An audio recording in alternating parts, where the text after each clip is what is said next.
Um, so, guys, thank you very much for coming to this webinar this evening. What we're going to try and do today is take a look at choosing a shot technique and give you a framework for how you can assess an athlete and start looking at what you might want to target as an appropriate technique for them and their development. My name's Stuart Carlaw. I'm the talent event lead for shot for England Athletics. I work for Nick and alongside Mark Chapman, Gary Harrington, and David Turner, the other throws events leads. I'm also on the future GB Futures, and I coach shot at Loughborough University as well. So today, like I said, we're going to take a look at choosing a shot technique. So first slide, just give you a quick rundown of kind of what we're going to cover today. The first ones is kind of looking at the options we have as a coach in terms of choosing a shot technique and some of the key prerequisites we're looking at from an athlete's physical condition, their attitude, their abilities in order to kind of see where we're coming from, and also some prerequisites from a coaching standpoint that make it really important for us to understand before we can make a lucid choice about where we want to move to from a technical standpoint. After that, we'll take you through a 5-stage process that you can apply to some of your athletes when you want to go through this kind of technical choice paradigm. And then finally, taking a look at some best practice and the approach you can kind of look at in order to make sure this is a successful process, finishing off with some Q&A. So next slide. We'll start first and start looking at the different shot techniques. What I'm not going to do on this presentation is go through each of these technical models one by one. Sorry, something's happened here. Let me go back to that one. What I'm not going to do is go through the technical models piece by piece. We've got a couple of other webinars coming up soon. So Paul Wilson's got one, I think, next week looking at rotational shot put. And then we've got 2 further ones coming on later on, early in June and towards the middle of June, and I'll be running one on the technical excellence frameworks, which I'll talk about in a minute, for both glide and rotation, but also taking it through another technical piece on glide shot put and kind of what some of the things you can look for there as well. So at this point, what I wanted to do is say, let's take a look at some of these throws. I'm not going to spend any time on today's presentation for standing throw. That should have been covered for you through your standard coach education. But if you have questions about the standing throw, please put them in the box and I'll address those later. What I want to do now is take you through a couple of videos so we can see some of these different techniques in operation, so we're all on the same page before we start getting into the meat of the presentation. So Nick, I'm going to start the videos now, so bear with me on this one. I'm going to find them. So the first one we're going to look at is a step back technique. We'll go through this a couple of times, and this is Petra Lammert from Germany. And as you can see, very successful putter for a female at 20 meters. So that's what we would classify as a step back. I'll shut up and let you watch this one for a little bit.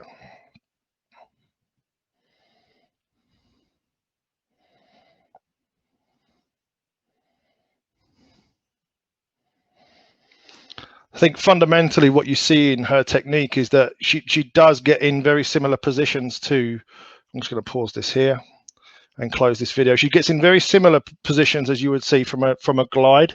Some of them are very different. The way she transfers across the circle is very different, and some of the angles that she creates are extremely different to what you'd see from a traditional glide shot putters. But the goal is still the same: get to the front in a strong position without bleeding off too much energy and be in a good position to actually create force and transfer it through your body. So that was the step back. What we move on to now is a quick look at shot put.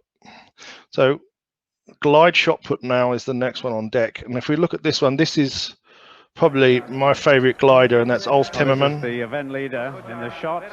I'll leave this one for a little bit for you. Bringing the round to a close. He got a bit of a shock in the 4th round when Sven Buda threw 21 meters 0-1 to take. As you're watching this one, just take a look at some of the positions he gets into, how he gets across the circle, and kind of try and compare that to what you saw from the step back. But we know Ulf Timmerman to be a great competitor, and whenever he's put under pressure, he always seems to react in the best possible way. That again is over the 21-meter line. He's so consistent. And Ulf Timmerman, the 1988 Olympic Games, was put under pressure in the last round by Randy Barnes, and he came out and threw and won that Olympic title. Right. And he did the same in the last round. So let's pause that one there, and what we'll do now is we'll go on to the third video, which is I think a great video to watch if you ever get a chance. And where are we? It's the Doha shot put final with Kovacs, Walsh, and also Krauser. Tom Walsh. Big roar. Oh my goodness me, that's huge. 22.90, Joe Kovacs. Oh, that's big. Kovacs, 22.91. Krauser, surely he can't produce one of the best in history. Oh my goodness me, this is incredible. 22.90. 3 men separated by a single centimetre, and all of them go down in history. Right, so when you see that rotational video, I think it's really interesting because there's a couple of things you can notice straight away. And that's, first of all, that even though that we are seeing essentially very different or very a macro sense, a very similar kind of rotational movement from there, there's massive amounts of variation in their styles and massive amounts of variations in their techniques. And I think what I wanted to do by showing you those 3 videos is make sure that we're all on the same page, and you can see that there are noticeably from each one of those 3 different techniques very different things you need to do as an athlete in order to make yourself successful for them. What I wanted to do for the rest of the presentation is take a look at kind of what makes that athlete successful, what you can look at as a coach to say, give you an indication that that athlete will be able to successfully achieve those, the technical needs for each one of those positions and each one of those throws, and then give you a framework to make that decision. So the next slide we're going to go on to is talking about some prerequisites. So this is both athletic understanding, but also from a coaching standpoint. Before you start making a choice about an athlete's technical development and where they're looking to kind of to take them, what you really need to do is understand a few things first and have those in hand before you can make kind of a decent choice about where you're going. So the first one is have a good technical models in mind. And what I've got in that box there is just a snapshot, which didn't come out too clearly, of the technical excellence framework for I think that's rotational shot put there, where we break down each one of the different phases of the throw into head, trunk, legs, and start looking at kind of what those different things need to do in the body to create good positions that will enable a good put. And like I said before, we've got a number of technical presentations coming up. We're going to great depth with these, notably Paul's next week, and then later on the 2 that I'm going to be doing. So developing your own technical models and having a clear understanding of what those technical models are is incredibly important. So having that picture in your mind and that vision from the start is a great way for you to actually be able to kind of start mapping things together. Secondarily, it's like I would always urge somebody to continue to develop their understanding of the dynamics of the throw. What does the acceleration path look like? How do you create a good acceleration path? What velocities you're looking at? Angles of release? How do you create force? What are the functional movement paradigms that you're looking for from an athlete in order to be able to get them into the correct positions? What are the biomechanics of the throw? Very different from throw to throw, from athlete to athlete, but fundamentally there are some laws of physics that you can't get around that you really need to appreciate in order to make sure that that throw is successful. Physical prep principles. How do you get an athlete from somebody who's largely untrained to somebody who's going to be competent in a skill, and what do you need to do from a physical prep standpoint in order to get there? And there's a ton of other courses. I would really start looking at kind of functional movement courses that England Athletics offers, as well as some of the other stuff that you can find on your hub. And then find a final wider developmental aspects, things like lifestyle, things like how does that athlete learn, what is the environment like, how do you coach, and how do you relate to coaching in those environments. And I will always encourage you to as you're going through this process, always test your thinking. Never be too how can I put it, too proud to actually go and ask somebody what they think of the way you're doing this, because at the second viewpoint you can take on board, you'll learn something. And if you haven't been in a position where you've taken an athlete through a choice of technique for a while, go back, revisit this, because techniques always change, and so do the different coaching criteria as science has developed, and as we've seen. So for example, if you look at like Tom Walsh for rotation, the way that he's developing his throw is fundamentally changing the way that a lot of people look at shot put. We used to look at rotation with huge amounts of separation, whereas Tom, throughout his throw, we're looking at sub 11 degrees of separation between his shoulder and his hip girdle. So, and they really trade on speed. So there's things like that where there's always the boundaries of the sport being pushed, and I encourage you to always test your thinking, and are you applying the newest, best stuff to what you're doing? So moving on. Looking at physical characteristics and looking at some key common attributes to the shot put technique. And these things, no matter what technical model you want to choose, you're going to have these in an athlete. So when you're developing an athlete from a young age, from say 13, 14, maybe even younger, you're introducing to shot put, maybe as part of a blended training program where you're multidisciplinary. The things that really become important for making sure that they have the capacity to work as an effective senior or under 20s or under 17s athlete is that, first of all, ankle mobility. You can be able to sustain a dorsiflex position. Secondarily, being able to actually land in the middle of the circle and have an athletically braced ankle so that you can actually transfer rotational energy in a rotation or react strongly within a single leg drive on a glide.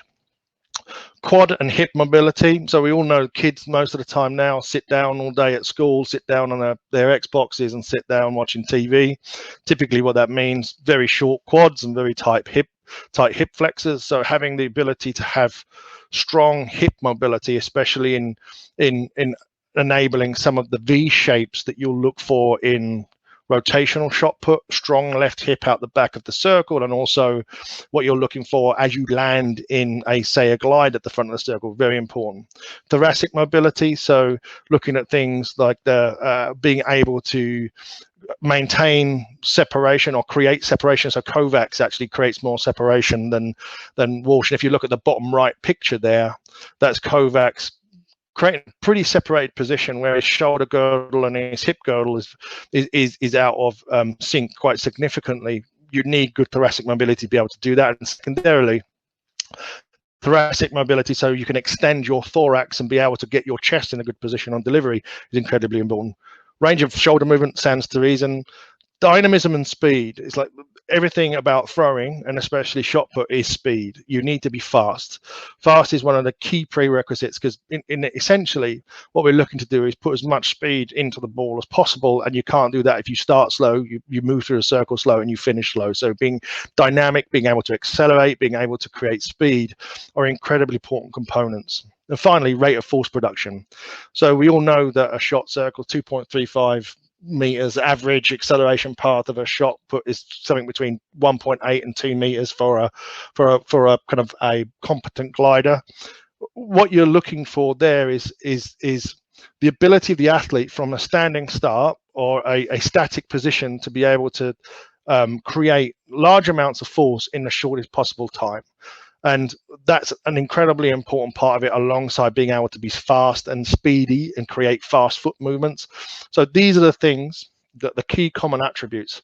And you're probably saying, like, can you coach these? And fundamentally, you can coach most of these. Genetics will obviously play a big part in it and enable an athlete to take on that coaching and become even better. And there are going to be some freaks in nature, but essentially what you're looking to do is, from the earliest point and you have interaction with them, or as an athletics club or a coach, you have interaction, is these are the fundamental things that you can be developing as part of a gamified engagement plan. So that's kind of the preamble over. Now let's start getting into this 5-stage process for choosing a shot put technique. And I would say straight up that people kind of put a lot of magic around these things. Oh, just magically kind of made a decision and it worked for the athlete. And invariably, that's not true. There is no magic in this. If you follow a well thought out process and have a solid base of understanding before you start it, you'll derive a good result that will end up with an athlete that actually maximizes their potential. And the 5 stages we look at is understanding your athlete, You then digest and decipher the information. So kind of pick out those nuggets of information that really are going to make a difference. You map to a technical model. You plan out how you're going to develop that technical model and everything around it, and then you test and reevaluate to make sure that what you're doing is actually the right thing. And what we'll do now is we'll go through each one of these phases, taking a look at kind of what does understand your athlete mean. We'll look at the technical models for each one of the 3 different ones we're covering. So step back, glide, and rotation. Look at some of the trade-offs you're going to see from each one of these, because there's plus points and negatives for all of them, and some of the attributes you could see in an athlete that may lead you to think that that might be a good technical choice for them. And then we'll kind of wrap up with some notes on test and evaluation and planning. So the first thing, so understanding your athlete, and this is kind of a bit like teaching you guys to suck eggs in many cases, but it's frightening how this doesn't go on, and to the extent that it needs to, and a cookie cutter approach is applied to a lot of athletes. So the first 4 things, let me kind of deal with them together. What are ABCs like? What is their training age? Are there functional movement limitations, and can they hold shapes? So when we look at ABCs, agility, balance, coordination, really big part of it. And if you need a framework to assess ABCs, I would say Athletics 365, especially for younger athletes, is a great resource to give you a framework which you can look at it. For me, when I start looking at functional movement limitations, can they hold shapes, and ABCs, the warm-up is a great place for you to start looking at these and developing them. So throwing some things like lunges with twists, with reaction jumps, with things like back-to-back med ball twists and things like that. What you can start seeing when you look at this, look at where their foot lands, what part of their foot lands, how does their knee track, can they hold a neutral body position in a lunge and rotate. All those things will give you really good clues on kind of where your athlete is. Plus, it will also give you an opportunity, without eating into your training program on a regular basis, to actually start coaching those as part of their warm-up. Will give them an appreciation of kind of what they need to be doing, and then they can apply that to their own private training. Taking a look at how they generate power is an important part of it. I mean, having a look at an athlete, they might be tall, but they don't use their legs, and all their power is generated from the upper shoulder girdle, or they might be more athletic and a lot of their power generation comes from their legs. So having an idea of, are they upper body dominant, lower body dominant? You can even look at kind of their range of power generation if you've got more advanced technical measurements, and I'll come on to those later. But having an idea of kind of, is this athlete kind of upper body, lower body dominant, is going to be really important. What are their physical attributes? Tall, small, overweight, underweight? Are they right-handed, left-handed? All those sorts of things. How do they learn is a really important one. Are they a tell? Are they sell person? Are they a problem solver, or are they more descriptive? And obviously the learning capacity of the individual will change over time as they can become more familiar with different techniques. What is their personality like? And importantly, what are their collective goals? And goals as part of a technique development are really important. I'll come to that later. And one of the examples I'll share with you about an athlete that I've coached, where goals has made a significant impact upon how we've chosen a technique and how we've applied some of the development functions in that as well. So talking about that athlete, I'll bring them up now, but stage 2 is digest and decipher. So you have to take on the information that you've gathered in the first stage, all that empirical data or that subjective data that you've created, and as you've measured your athlete from a subjective standpoint or an objective standpoint. So understand what their strengths are. Importantly, understand what the limitations are that are fixed, and those limitations that you've identified but can be addressed. What is the time period that those limitations can be addressed over? How does that fit with the athlete's goals? And how does the data align with the technical models? So I've got 2 athletes here that I've coached.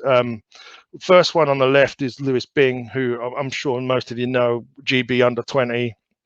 And you might not know about Lewis. Lewis has Asperger's, he has sensory modulation disorder, and he also has Tourette's, and he takes quite high dosage medication for his Tourette's as well.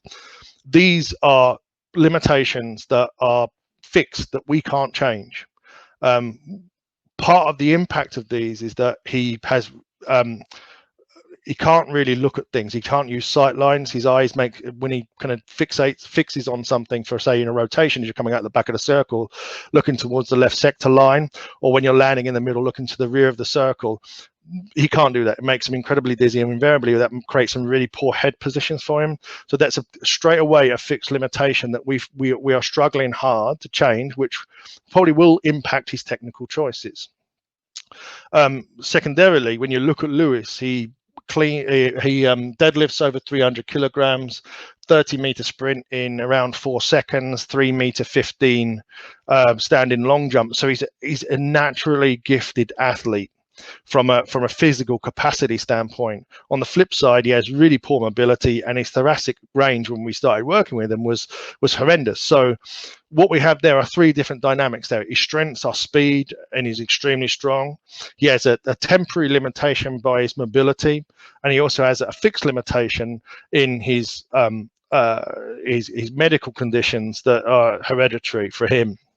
And then on top of that, when you look at the athlete goals, Lewis this year, we started in the winter moving him to rotation as a key goal for him.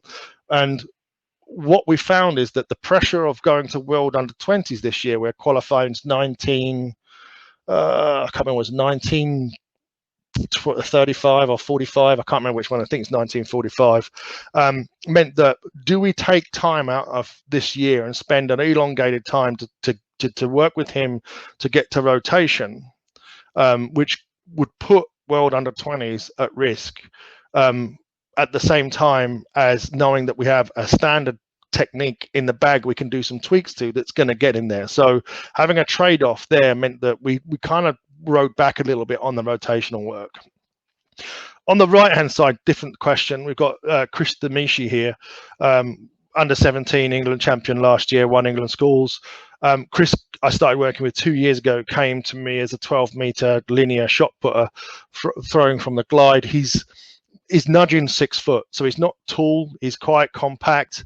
He's good on his feet, and he's pretty fast. He was carrying a little bit of weight, so that the fixed limitation with Chris was the fact that he was too short. So is he going to long term be a glider like Ulf Timmerman, 6'7", 6'8"?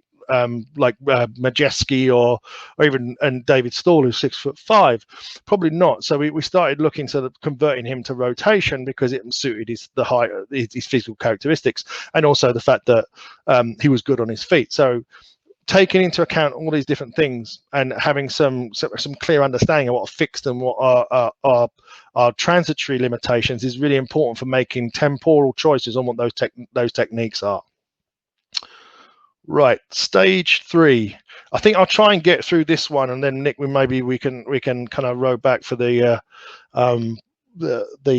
clap. So, choosing a shot technique, stage 3, mapping it to a technical model. So let's start looking at rotation. So when we start looking at rotation, 2 things here. So let's start talking about the trade-offs. So when you look at rotation, there's a higher release velocity. There's a longer acceleration path for the shot. I think it can be in the region of between 60 to 40 centimeters, depending on where you are in the development pathway. You have a double leg drive at the front. So whereas you're looking at glide, you're coming off a single leg. In rotation, you have a double leg drive, and it's for all shapes and sizes. So if you looked at the video we played right at the beginning on rotation, and you look at the image here, you've got Kovacs in the middle there, probably the smallest, little pit bull. Then you've got Tom Walsh, very broad, a little bit taller. Then you've got the lighthouse of Krauser on the left-hand side there, who is. And you can see that each one of them applied rotational technique in a different way and have gained a significant amount of success out of it. On the flip side, when you look at rotation, there's a number of things that you need to consider when you're choosing your technique. So first of all, it's not consistent. And what I mean by that is if you look in that the second box there near the bottom there, it's come out really fuzzy, and I apologize for that. The bottom line there is Tom Walsh's results from Doha, and he got out of 6 throws, there was only 2 in. Partially that was due to him hitting that big number in round 1 and then really chasing it. But what you can see here is there's very, very small areas for perfection here. There's a large margin of error, and that can have extremely poor, or not poor results, but extremely strong results on what the overall outcome is for that throw. It's very technically demanding, and I would say that probably out of all the throws, it has the longest development cycle and time to competence. So if you're going to make a choice to move to rotation, there are some consideration, there are some trade-offs, and you have to prepare the athlete to understand that this isn't going to be something they're just going to slip in. Yes, they might kind of get close to where they're going for, or even by past their final PB, but there are going to be times where, as you're developing rotational shot, that it's going to slow down and it's going to be tough. So that's one of the biggest considerations, unless the athlete is started on rotation and is their main technical choice. We'll try and get the next one in as well. So looking at the shot technique, how do you mapping it to a technical model rotation? I think if your athlete can do some of these things on this slide, the likelihood is you've got a good chance of they're going to be decent at rotation. First of all, good overall coordination. Secondly, good at chaining movements together. Can they jump and rebound into another jump, or can they jump and then change direction quickly, or can they jump, land, hold it? Those sorts of things are good at chaining, are good indicators. Good at two-footed jumping. Can they support rotation on both left and right legs, i.e. stand on a left leg and do a quick clock wheel, same on their right leg? Are they dynamic? Can they create speed, dynamism, acceleration? And can they hold some key positions? And if you look in this figure I've got here, the one that's right in the middle, and I apologize for the poor graphics here, that's my choice, that is, I kind of like to see if you can do that. If you get an athlete with their right foot in the middle of the circle pointing towards the left-hand sector line, and then their left arm, so they're fully separated, can they stand and hold that position? Is a really good indicator whether they're going to be able to sustain an elongated period of pushing force through that as you go into the rotational element of the. We've just finished off with the kind of the rotational choice and kind of looking at some of the characteristics. Just as a reminder: coordination, chaining movements, two-footed jumping, rotational support on single leg, dynamism, and can they hold key positions. And guys, if I'll give you my email address at the end of this. If you want to shoot me any questions offline as well, feel free to do so. I'm happy to share kind of what positions and anything like that in a more thorough sense, but obviously happy to answer questions here as well. So next one, let's start moving to the glide. And I think when you look at the glide, there's probably some trade-offs here that are worth considering as well. First of all, on the plus side, it is relatively simple to understand and coach. Secondarily, it's very consistent and repeatable. So if you look at a lot of shot putters, you'll see very consistent distances from them in competitions, especially at the elite end. Thirdly, there is definitely a shorter time to competence, not to excellence, but to competence. And I think the last one, which is kind of often overlooked, is that it's closely aligned with a common standing throw technique. And if you look at the top right picture there, that's Majewski, the Polish shot putter. Tall guy, but I mean, if you look at where he's landing there, that is not too dissimilar to what you're going to see from a starting position of an athlete in a pretty traditional standing throw. So in essence, it kind of does simplify that learning process a little bit. On the other side of the coin, stature is really important for glide shot putters, especially if you want to progress them up until kind of nearer towards the performance end of the. So if you're looking at under 17s, under 20s, getting into those England schools, and then onwards into kind of their first internationals, invariably at some point stature is going to play an important part of it. And when we look at all the different glide shot putters that have been successful, they're all big guys and tall in particular. I was lucky enough to be at the European under-20s this year, and in Borås in Sweden with the GB team. When you start looking at some of the statures of under-20s athletes, I think there was a Lithuanian there at 6'10", a Polish guy at 6'9". So when you start thinking that, and these are the gliders, you've got to start thinking that at some point stature is either going to be an enabling factor or a limiting factor in terms of that athlete's ability to continue with shot. It really does suit powerful and strong athletes. So if an athlete is physically strong but not yet used to generating power, they can probably be molded into a decent glide shot putter. If they're powerful and not strong, vice versa, that can also happen. But they can also, if they're powerful, be looked at towards molding towards a potentially a rotational shot putter. The glide shot put as well is predominantly a so we've got a good question there coming up from Rachel. Can we look at some female dimensions? And I think if you look at some females, I think when you look at glide shot put, I'll take this quickly. Very different dynamics. The ball's a lot lighter in comparison to the total overall body weight, especially in kind of some of the elite ends of the sport. So a 4K ball has different inertia characteristics, and it requires a different approach to it. So if you look at in our country, you've got Sophie, who's doing a great job at the moment. She's not particularly tall, very strong athlete, very powerful. But if you look at them, probably one of the most successful glide shot putters around, you're looking at Valerie Adams, who stands at 6'4" tall. And but then the Chinese girl Gong at the moment, I think she's well under 6 foot, but is very powerful, strong athlete. So I think in female glide, you can get away with maybe a little bit shorter athlete, but as long as they're powerful and immensely strong.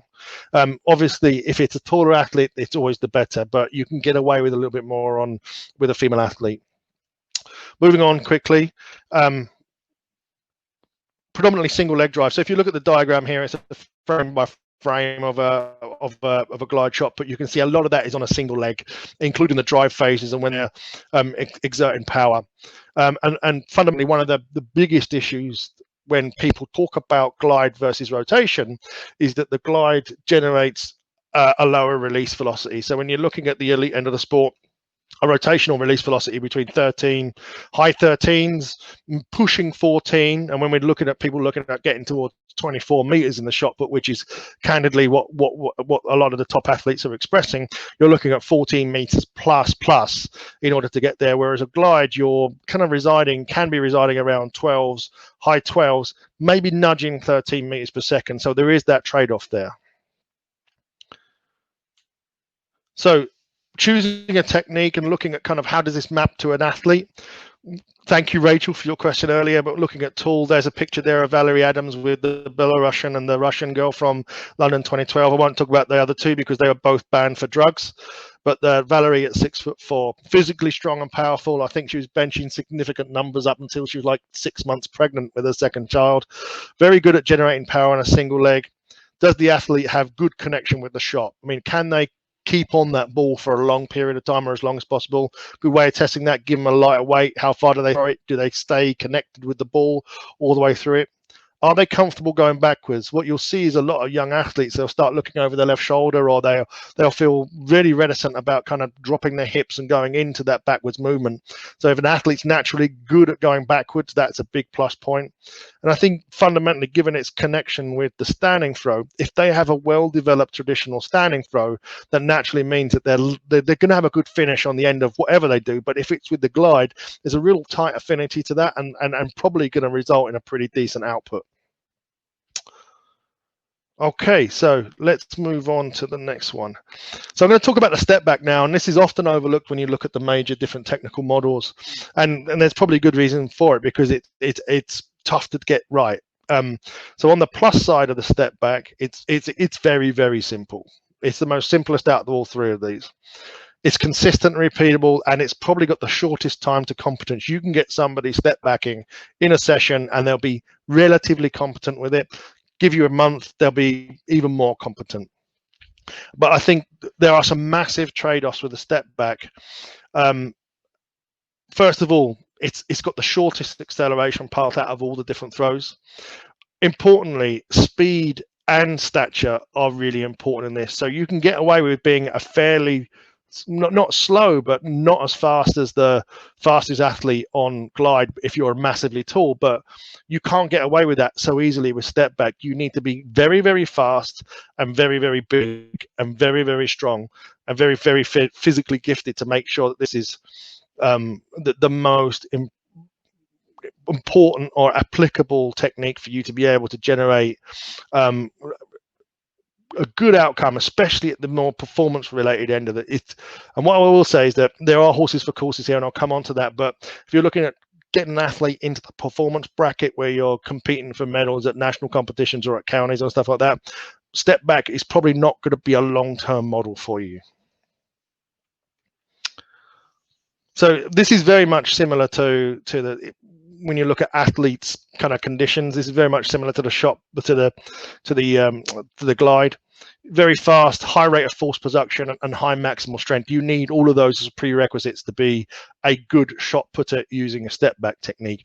And I think fundamentally, when you start looking at Lewis Bing, for example, he's very fast.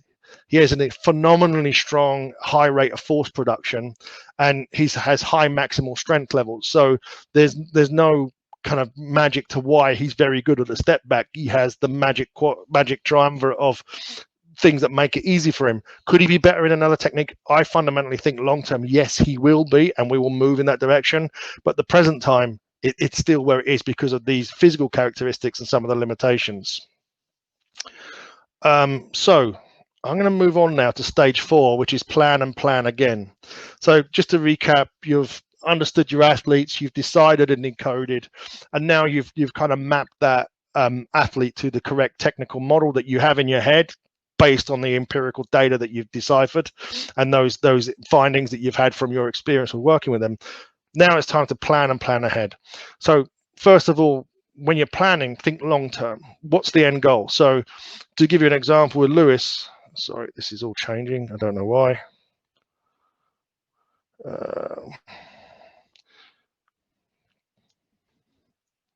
And now it won't do anything. Plan and plan again. So when we're looking at Lewis, our quite candidly, our goal is the Los Angeles Olympics.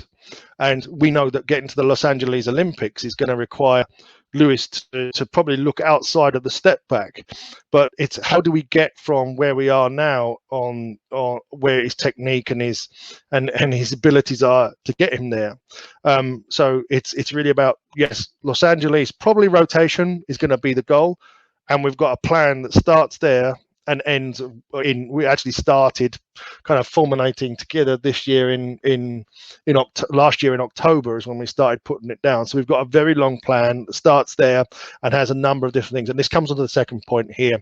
We have multiple functions that are interdependent when you're planning: technical development, physical development, psychological, lifestyle. But the two first ones, technical and physical development, have a massive amounts of interplay with each other. So at the moment, probably with Lewis, some of his limitations from his mobility standpoint are precluding him from being competent in other movement patterns, which means that technical skill acquisition in rotation is particularly hard for him at the moment. So what we're doing is trying to unlock his learning ability and his skill capabilities by being a better physical athlete. And if he can do that, that will enable him to be able to learn other techniques, more importantly. And with Chris, for example, skills competence is strong in him, but we're having to develop his maximal strength output and probably lose a little bit of his I wouldn't say he's overweight, but he's got a lot of passive weight. Whereas what we want is high amounts of active weight within his body, so we're dropping some of that down so he can support himself better in some of the technical positions. So having a plan that incorporates maybe multiple different technical models across multiple different dimensions, including physical development, is really imperative if you want to start looking at pulling someone from point A to point Z. And incredible, obviously this stands for that reason, sequence and flow. So having some understanding what's the key that's going to unlock the next stage is really important. I also say parallel development is important as well. So as you know, Lewis is step backing, but he's also rotating. We're about a 50-50 split on our development cycle at the moment. So I wouldn't be afraid to actually develop multiple different techniques at certain times if the athlete's right. I'd be very cautious of doing it with everybody. But if there is somebody who's going through a transition, but you need a little bit of a safety net, or you want to start thinking about potentially introducing them to a new skill, look at parallel development. I would say horses for courses is really important as well. And I put multi-eventers here. So when we started looking at kind of what's going to make an athlete successful and the attributes, we looked at step back, for example, saying got to be really fast, really tall, really powerful athletes, because that's the only thing that's going to get them to be a top level shot put. Multi-eventers are different kettle of fish. If you look at a multi-eventer, they have limited time for each event. they're naturally powerful and speedy athletes. They might not be the tallest, but given the amount of development time they have on a technique, maybe a step back is the right thing for them to look at in the early days, because that might be something that they can get their hands around and get competent quickly in, and then you can develop out from there. For a young athlete, yes, if they can demonstrate some of the physical attributes, you say there's no reason why you can't take them to rotation, but you'd have to question whether they're going to be competent enough to stick through it and take a lot of the downs with the ups as well. And I think that the last thing in which I take from my time in the army is that no plan survives first contact with the enemy, and this is where the plan again comes from. I would say you're going to have a plan. You're going to start probably in week 2. You're going to start saying, oh, this ain't quite working. So go back and revisit it again. I pretty much threw out the plan after week 3 in October with Lewis. I decided to rewrite it all completely again because some of the aspects just weren't clicking. And it's funny how kind of at times you'll start seeing things emerging that will mean that your emphasis of your plan will need to change because you begin to unearth new problems or new things that you need to solve. So having the ability to go back and plan again is really important. So test and reevaluate. Now, I'm a great believer in testing. For me, it's the most important part of having a plan and taking somebody through a technical choice, especially when it's tightly aligned to the physical side of things. So in our plans, I test all of our athletes that I currently work with roughly between every 8 and 10 weeks based on what we're doing. And the tests incorporate a number of different things, and what I'll do is I'll give you some ideas of kind of that. So if you're testing regularly, you get really good information back on the athlete. You can tell whether your technical changes and the development of that athlete from the physiological changes you're trying to get them to appreciate in order to be better at their techniques are actually sticking, or are you missing? So battery of consistent tests that you keep repeating over time are going to be really important. So maybe it's a mini competition. At the end of a throw session, you give them 6 throws, or at the beginning of a throw session, you give them 6 throws, and you use that as a measurement. I would also minimum measurements. So looking at within that series of 6, what was their minimum? Discount the lowest, the fouls, and discount the lowest and the highest, and look at the average, or take just the minimum distance and try and build a minimum distance test. The throws quadrathlon is a great tool for looking at physical development and their ability to actually be. So if you look at, there's the single 2-footed jump, there's 3 linked 2-footed jump, there's a 30-meter sprint and an overhead shot. So looking at the scores on the scoring matrix for all those, but also the interdependencies of all the 4 different scores you get, and hopefully looking at least an athlete of, say, around 14, 15, getting 60 on each one of those is really important because it gives you a good balanced athlete. You can look at max strength testing, you've got power testing. I think functional movement screening scoring is really important and something you can do more of. So looking at things like knee to wall, looking at seated thoracic twist, looking at things like a overhead squat with a broomstick, looking at stepping over a small hurdle. And then if you want to get really crafty with things like Thomas test. And if you want to, you can get into some advanced testing. And I've got in the box here is with Lewis. I'm a great believer in. I use push band quite a lot, which gives me, and I like it because it gives me a great coach's terminal where I can look at kind of his power generation as he's lifting or he's doing certain exercises, jumping, even to the point where I can look at contact times. It's not particularly accurate, but mostly we use it for lifting. Where you've got a screenshot there is when we did a power curve testing on Lewis, when we looked at kind of his ability to generate power over 10k increments on an incline bench test. But we've also, with Lewis, we tested release velocity, extension, angle of release, his contact time on the ball. We look at rate of reactive sensitivity index and the rate of force production on an isometric mid-thigh pull. So we test Lewis a lot, for example, and just to give you kind of a real word of how we're applying it, we test him on different weights of shot put, different techniques, and we do it on a regular basis so that we can see how the development of rotation versus step back is improving. So as soon as the release velocity gets higher in rotation than it does in step back, that becomes an empirical data point for us to say, let's move him over to the rotation as his primary event, because he's going to get a better outcome long term there. So it's using that testing data to give us an understanding of when the right choice point is. So for a lot of you kind of with club athletes and athletes where you don't see them regularly, you don't have the time to invest in a lot of this, throws quadrathlon, great tool, but ultimately the biggest test is how far are they throwing. So if you're seeing an athlete that you're making technical changes to, they are going to get worse at first. There's no doubt about that. You've got to be prepared for that. First kind of month, they might look pretty ropey as they're coming together with the skills that they're trying to learn. But after that, you'll start seeing bounds in their technical development that will lead to longer and longer distances. And once you're using this test data, get it back into the plan. So we talked about planning and how that changes when you uncover new things. The test will change the plan as well.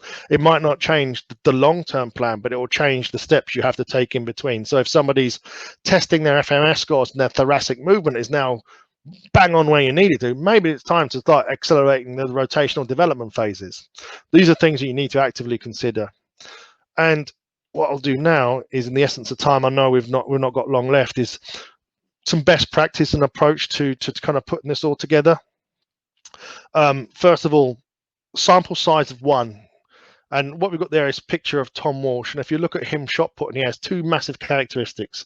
Number 1, he throws his left arm and has a very active left arm in both out the back of the circle and then again in the throw itself in the delivery phase, and he also has a very high right leg on his sweep when it comes round. Everyone just trying to copy him and work out why he was doing this. Is there some technical and physiological or biomechanical reason for him to do that that's giving him an advantage? The reality is, when he started throwing shot put in high school, there was a bank behind his shot put circle, so he had to pick his leg up in order to get over the bank, otherwise he wouldn't be able to rotate. So that means he's always had this high kick. And secondarily, he used to bowl, he used to play cricket and bowl, and he used to use his left arm very actively as he bowled, so he's always kept that characteristics. So when you look at Tom Walsh, Olympic champion, kind of bronze medalist by a centimetre, he's a very unique animal, a sample size of 1, and pretty much when you approach technical model development with your athletes, you've got to take that notion as well, that everyone's an individual. You need to apply this same framework to each individual, and you'll come out with a different result for each individual based on their individual characteristics. Secondarily, check your ego. There's a lot of coaches around that will tell you there's only one way to shot put. That's absolute bull crap, because that means that there's only one way for them to coach. What you really need to think about is checking your ego. Think about kind of putting your preconceptions behind and start thinking about what the data gives you, and then applying that to a more logical approach. Development never ends. So even though you start technical development now, you're going to have to go and have a look at this process probably every year at least start considering it at the end of every year. You might consider it even more. So that beginning of the off season, when you started your last competition, sit down, go through this process, think about it. Is it make sense? I covered the preconceived notions. Don't be wedded to one technical model. If you're going to be a good shot coach, you need to be literate in all of them, and base your decisions on the data, not on your preconceived notions of what that technical model needs to be, because that's the way you coach. It has to be a joint process with the athletes, needs to be invested. I kind of clearly illustrated that with Lewis, with the World Under-20s being something that trumped pretty much the technical development that I ideally would thought we would go down. Don't be afraid of controlled experimentation. So when I talk about controlled experimentation, I talk about things like experimenting with kind of just clear the sector, get somebody, just get them to say, I want you to start, just do a rotational throw. Give them a couple of pointers, get them to do it, see what it looks like, observe their moments, but also experiment when you coach them in something. If you've got somebody that's got a rudimentary understanding of the move, start setting them problems that they need to solve and see where that gets you, because you might unearth some things about them that will give you some pointers on where that shot technique needs to go. Create a learning environment. So and this kind of dovetails with the last one, is don't be afraid to fail, and the athlete should not be afraid to fail. Failure is an essential part of this, and ultimately what we do in coaching should not be outcome focused. I'm lucky enough to be able to train at Loughborough. We use the nets a lot there, so you can't see the outcome. It really focuses people on the technical side of things, and failure then is really about kind of trying new things. You can't try new things and not expect to fail. And what I wanted to do now on that note is move over to the Q&A, and there's another technique that's now been outlawed, but it's called the cartwheel. And before I start the Q&A, I just wanted to give a quick call to action. I said I would ask you guys in lockdown now, before we go back to training, which hopefully will be very, very soon, is two things. Develop your technical models. So Paul's webinar on Thursday and the ones that are going to follow that we're going to put together are going to be really important if you want to hone your technical model. Collaborate with those people on those webinars and ask questions. And secondarily, start thinking about a framework that you can put in place that when you get back to the coaching environment, you can start looking at assessing your athlete so that you can start having a framework whereby you can make some more lucid decisions around what the athlete should be looking to do based on what the feedback you're receiving from that athlete in terms of how they're moving and kind of how their skills competency looks like. And I think, Nick, that is it. There's my email address if you want to follow up with questions as well after. But Nick, where do we go now? We're going to go down straight into questions. So thank you very much for that. Really, really enjoyed it. So if I'll try and flag them up onto the main screen, and then if you do your best to answer as we go through. So first question in, is that going to publish itself? No, it's not. So we had a question from John. Do you think, I knew this question was going to come in, so I'm quite excited to see what you say. Do you think that rotation will take over from the glide as the flop did in high jump? I would say that this is at the top end of the sport. In the men's side of it, rotation has already taken over. So if you look at what you're seeing at the moment, one glider out of the whole field in the last Olympics. I think in the Worlds there wasn't any at all. So at the very top end of the sport, rotation is definitely dominating at the moment, and I think that that's probably going to be the case. In the women's sport, because of the implement size versus the relative strength ratios, you're going to see at the elite end probably glide hanging around a lot longer. What rotation is actually doing in the women's sport is actually opening up shot putting to a wider how can I put it, a wider community of potential athletes that can be competing at the top end. When you start stepping down the tiers a little bit, I think it becomes much more fluid, and I envisage seeing glide actually being quite a prevalent technique under 20s level for a while now. It will slowly fade out, I think, in general, and there will be less and less gliders. But I think when you get down into developmental athletes from 11 to 13, I don't think you'll see huge amounts of rotation, purely because to competently coach rotation is extremely difficult, and it's a lot of things to get your head around for, say, a multi-eventer athlete or an athlete that's not kind of dedicating a lot of training time towards skill acquisition. So probably what you'll see is the step back and the glides taking a lot more time to be pushed out of the younger end of the sport. I don't think it ever will be fully pushed out, and I don't think it'll ever be fully pushed out at the national level, at the kind of the high grade, like elite level. I think there's a good chance that in men's it will go completely, in women's will be a very limited cross section. I think that leads us into the next question. So that hopefully will flag on. Don't know why this isn't publishing things today.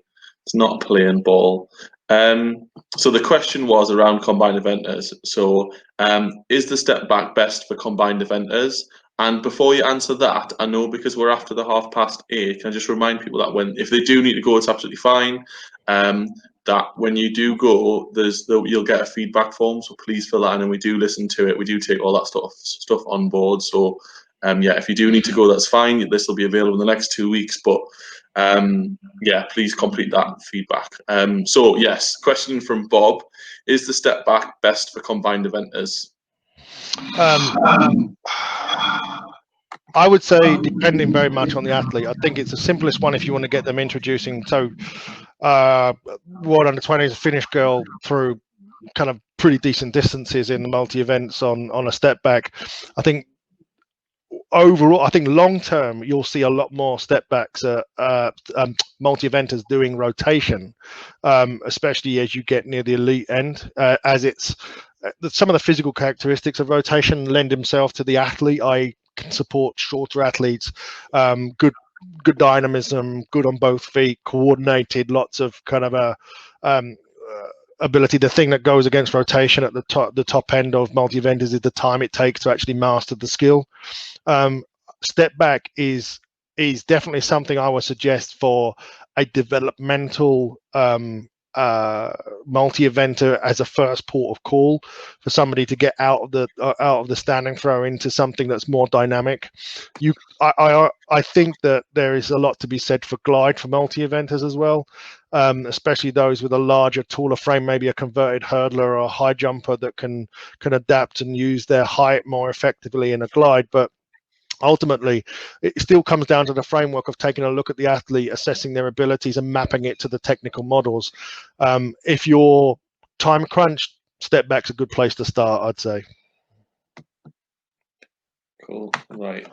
There we go. Next one in. Another one about combined eventers, but some specific characteristics that they've put in there. So they're a 5'10" multi-eventer from a sprinting background.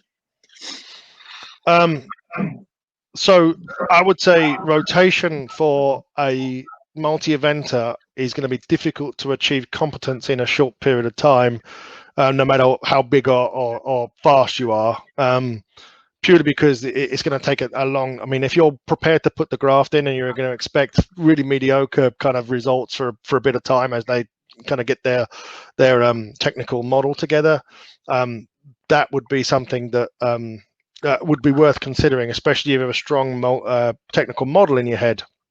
5'10", I mean, that's you could probably get a fairly decent multi-event type performance out of that from a glide. If you get, the problem would be if they're under 15 to under 17, yeah, okay. When you get into under 20, you move into the 6K ball. If they're a male, I'm assuming this is a male, it could be a female. But the 3 to 4 jump is also equally hard for an under 20s woman.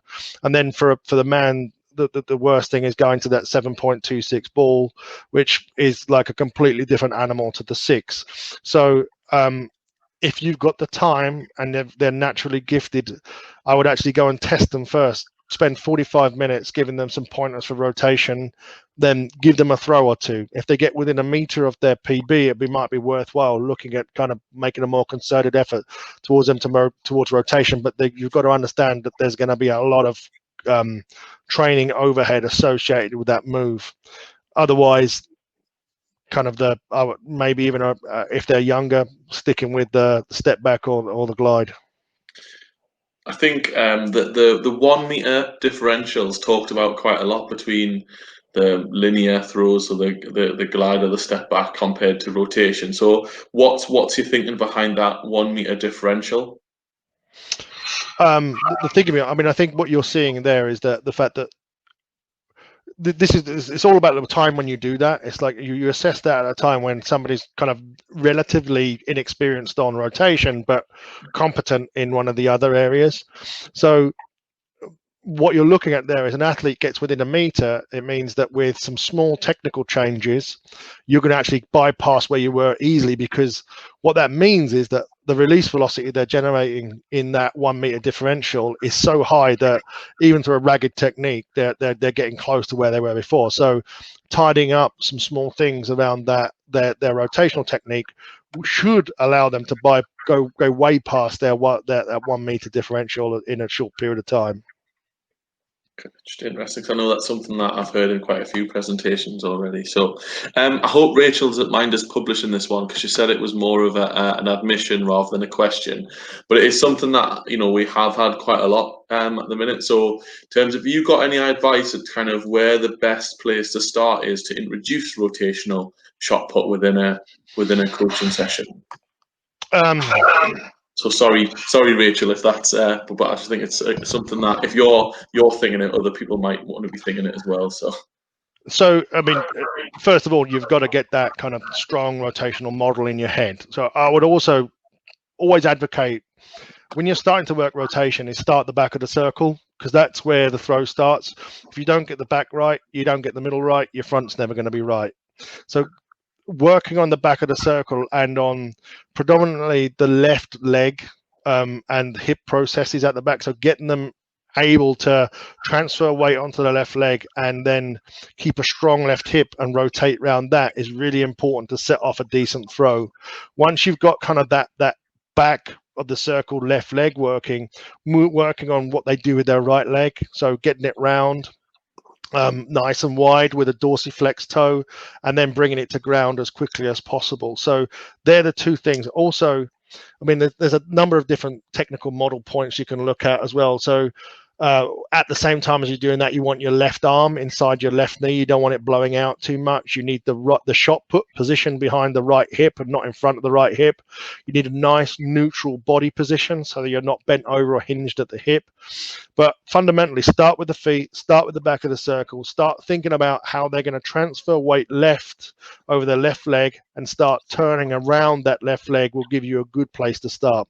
I'd also encourage you to talk to Paul on next week's thing, because he's going to go into greater depth about rotation and kind of how he's coached Scott. And we'll also be giving another presentation on the technical excellence framework, where I'll go through every different phase of the rotational shot put and looking at some of the key requirements you're going to see in each one of those phases. But ultimately, yes, I've talked about start there. The biggest thing that's going to differentiate whether an athlete's successful is how they feel the throw. So getting them just to think about long rotational movements, get them to feel some flow and rhythm with it as well. So I'm going to try clapping now, and I'm sorry, but it's like the kind of effect that you're looking at. So the first slow clap is them sweeping around the back, and the fast claps is their feet coming down together at the front. So trying to get them starting right with that transfer over the left, but thinking about building some rhythm and some acceleration into it will also help them in the short term. I think something that I do within my own training, if you don't mind me sort of chipping in with this stuff, is I try and go short, long, short, long. So I do that in both glide and rotation. So with glide, I get them to load if they're a right-handed thrower, load their right, so compress, then get long as they can off the back, then they compress again in the middle on their right leg, and then they get long, and trying to get them to go short, long, short, long. And then the same thing with rotation. So they turn around, they put load onto their right, they get long over their left, they land loaded on their right in the middle, and then they're trying to finish long through the front. So that short, long, sort of, it's very different to the 80s approach about how they go off the bat and glide, whatever. But a short, long, and then it's a very simple cue for them to do. I think one of the things that I've seen people do within their coaching is it overcomplicates some of the cues that they're using with it. So rotation's more complicated, therefore I can use more complicated cues. So I try to get short, long, and it just tries to simplify the whole means. And the other bit I would say is just trying to think about, do you have to do it with a shot put, or is there other implements that you can throw, medicine balls or whatever, that'll simplify it for that athlete to be able to do. So doing things with two hands as opposed to doing things with one might make it that little bit easier. Or alternatively, the TikTok nation that we're living in at the minute, could you use like videos to sort of show someone doing it successfully, that sort of link to them, and they can just go try and mimic that, give that a go, see how it is. And then the key bit is that like Stuart's saying, that rotation, like continual rotation in the center, and whether they can do it in a rhythmical fashion. So just got a couple of things that I try as well. So next one, we've got one message in from question from Jim. So what technique would you suggest for a one-armed athlete, short but very powerful upper body? It's difficult to say and all of these things without seeing somebody who's actually video of anybody. But I mean, a shorter athlete, I would suggest maybe start looking at kind of rotation as they don't have any other significant problems. I actually trained with the Invictus team a couple of years back, and one of the athletes there, Olaf, lost his left arm in an accident. Was actually a really competent discus thrower on a rotation. So as long as it shouldn't necessarily preclude them from having a decent rotational technique, especially if they've got the other characteristics that we went through before and they can show some competency for it. I would say that there are going to have to be differences and adaptations to the way that you coach it. So a lot of things in rotation, we'll look at a left arm wrap in the middle. So Nick talked about loading the right leg in the middle. So if you load your right leg in the middle, part of the thing that we saw in the Kovacs picture was that you wanted to create separation from your shoulder and hip girdle. You'll use your left arm to actually create that by breaking it and holding what we call a wrap. That's not something that you're going to have to be able to coach. You'll have to look at different cues. If they are completely noobed to shotting and they haven't had a chance to throw that, I would suggest going back to a more simplified technique and start developing some of the appreciation of some of the foundational positions, so that standing position, how do they get to the front, how do they feel unbalanced, how do they support themselves on one leg through different things, and start developing that way. So it's really difficult to say without seeing a video, but there's no reason why you can't choose rotation should that athlete be inclined and meet the criteria. So I would just say to Jim, like, if he wants to share those videos, if he's got any of athlete that he's thinking of, with Stuart or with your regional coach and lead.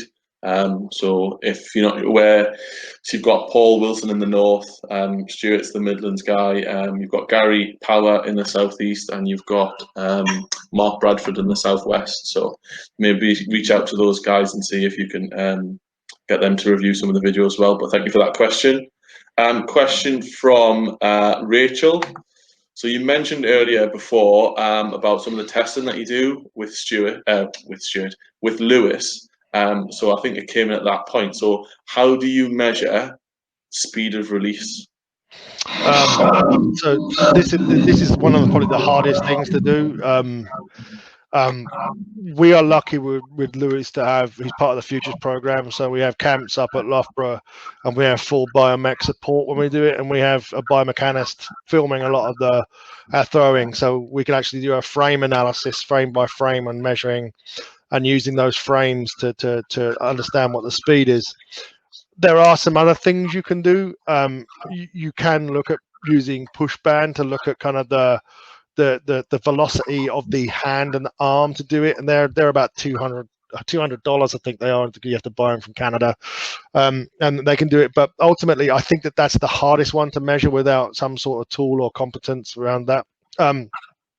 If you want to measure, I think the thing for me, if you want to test somebody and see if they're getting good contact times and they're actually able to generate speed off an implement, is take them down a couple of weights or a weight and see what their contact times like. See if they can add 2 meters per kilogram on top of it, for example. And can they maintain the velocity of the throw at that point as well? And that means to say that they've probably got a really good fast arm.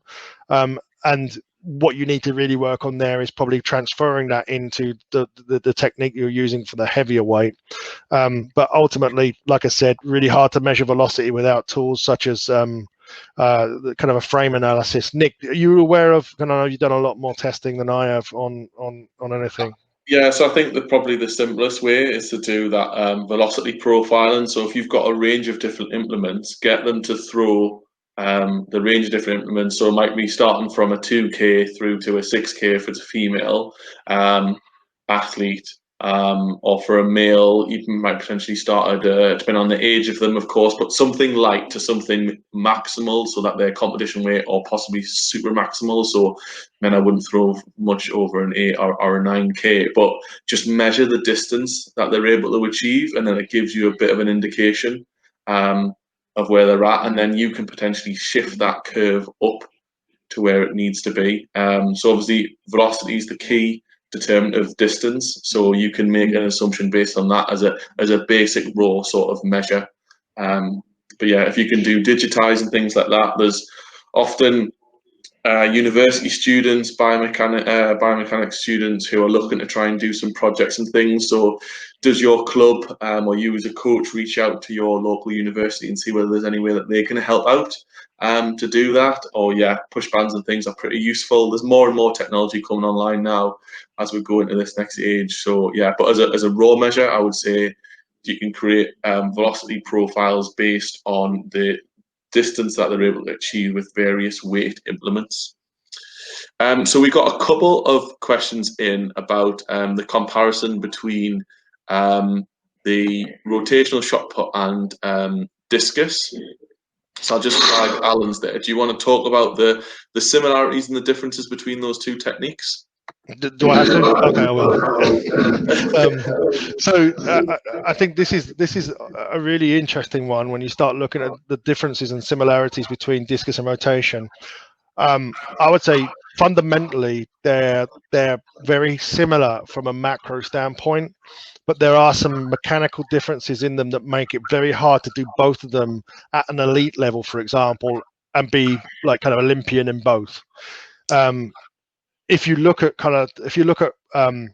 the position of the implement, it's very different. For a start, what you end up seeing is that the part of the discus, because it's at the end of the arm, is much longer, and that creates a very different position in the middle on the right leg as you go through that single legged rotation before your left leg comes down. In layman's terms, what you end up seeing is that the discus going around the athlete in discus, whereas the shot, to a certain extent, the athlete's running around the shot a little bit. I know that's very simple and it's not quite the same as that, but there's a period of inertia on the discus, or the shot put, sorry, in that small, tiny rotation period. And if you look at Krauser, for example, who was a very competent discus thrower, and if you look at his right leg sweep and his position coming out of the back is very discus centric, the shot almost stops in the middle there, and then he has to accelerate out again. What we see with Tom Walsh, for example, is he's bringing the shot round and trying to I think he goes from like 2.8 meters per second down to 1.18 meters per second in the middle of that rotational element. So the biggest differential is that you're having to restart an implement from almost a dead stop, where it's there's a huge amount of inertia in it. So you need different body positions. I would also say that when you start looking at things like, there's the smaller things, like, so the start position is different. When you start rotating into the circle, there's also a drop back that comes with shot as you try and break the inertia. With discus, you don't want too much of a drop back because you don't want your ass leading you into the middle of the circle too much. I would also say at the front, there's also a slightly different chain of reaction in the way that the delivery occurs, and the body position is slightly different. The feet are different, so you have heel to heel positions, and also you see in rotational shot a much more active left arm, and if you're American, a very active left foot as well. Great question. Another one in from Peter about multi-eventers again. We've got quite a lot of multi-events coaches on tonight. It's great to see. So the side glide, I'm taking it more of a shuffle type approach, I assume. That's what I'm assuming as well. I would say I would advise against that. I mean, again, it's very hard to say. If the athlete is extremely competent at it, I mean, there's a good reason they're competent at it. There's no reason why you can't develop that if it's right for them. But if you're looking at somebody, so there's a couple of things here.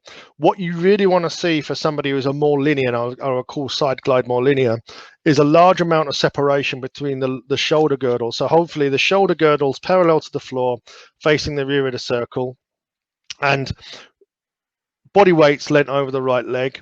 And also you've got to have the hips facing 90 degrees away from the direction of throw. So if it's a right-handed, then we're both feet facing towards the right-hand side of the circle, and the hips there. It's much harder to do that on a side glide, where a lot of the transference of energy is side to side rather than backwards and creating that position and creating torque in the body, what you're doing is creating less torque in the body, which creates less rotational energy or power development in the simplest terms when you get to the front of the circle.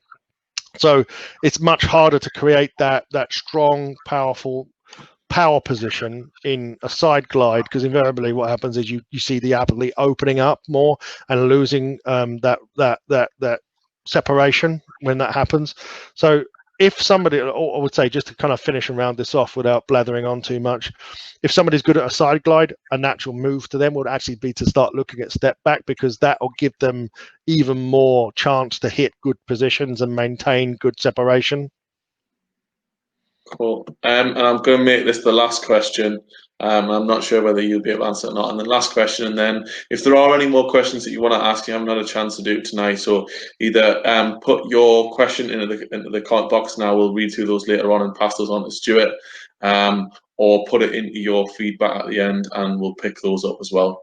But as Stuart's already mentioned, there'll be other shot put webinars coming up, so just look out for them, and you might be able to get them answered face to face as part of that. So, do you think that joint supports hinder technique? I don't know whether it's coming from a masters athlete or not, but I think that's Olivia. She's a discus thrower from Southampton, I believe. Right. So Olivia, depends where you're. If I think it, as you know, a lot of shot putters will use joint supports around the wrist, and also will tape up the phalanges on their right hand, and keep those floating bones together, because it gives them better contact time. And if you're a male shot putter in a 7K diameter ball, it can be quite painful on your wrist if you kind of get contact wrong. So having it there, I think, helps.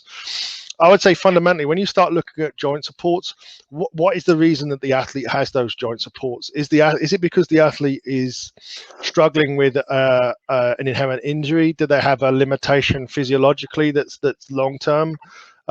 Are there things that you can correct through a physical development program that's going to alleviate some of the issues with the support? Or is it a psychological kind of band-aid that's going to help them feel more comfortable with hyperloading a right leg in a rotation, or getting over the left out the back? Those things are worth considering, because I would say if it's somebody who's got an inherently kind of problematic injury and it's not going away, that needs to be dealt with before you can actually start creating a better outcome for the athlete. If it's a long-term thing, is that how can you adapt the technique to make sure that you're not overloading or creating further injuries in there, or putting undue stress on that joint process. But I would say, and this is the philosophy that I kind of try and hold to, is that a healthy, strong athlete should not have the need for joint supports unless there is a fundamental problem. And I know, like Jim Holborn is one of the Wounded Warriors, and he and I have dealt with a lot of soldiers that have been injured in the line of service, that then joint support's needed, because you can't operate without one. But if you're an athlete is a healthy young athlete, you should not be resorting to joint supports unless there's a real reason to have them, and it's something that's well thought through. Nick, do you have anything you wanted to add to that? No, I agree wholeheartedly. So if there's no more, just a big thank you to Stuart again for that great webinar. Thank you for everyone for your engagement all the way through. That was really, really good. That we will have another presentation webinar next Thursday night, so Throws Thursday. Paul Wilson's going to be delivering on rotational shot and his journey with Scott Lincoln, so please join us for that. And then after that, we will be launching the next sort of series of what we're going to do webinar-wise. So we are looking at potential topics, potential deliverers. So if there's anything in particular that you do want to see, please just mention that in your feedback or in that comment box, and we will pick it up. So thank you very much again. Stay safe, everyone. Thanks for being involved. All the best. Thank you, everyone, for your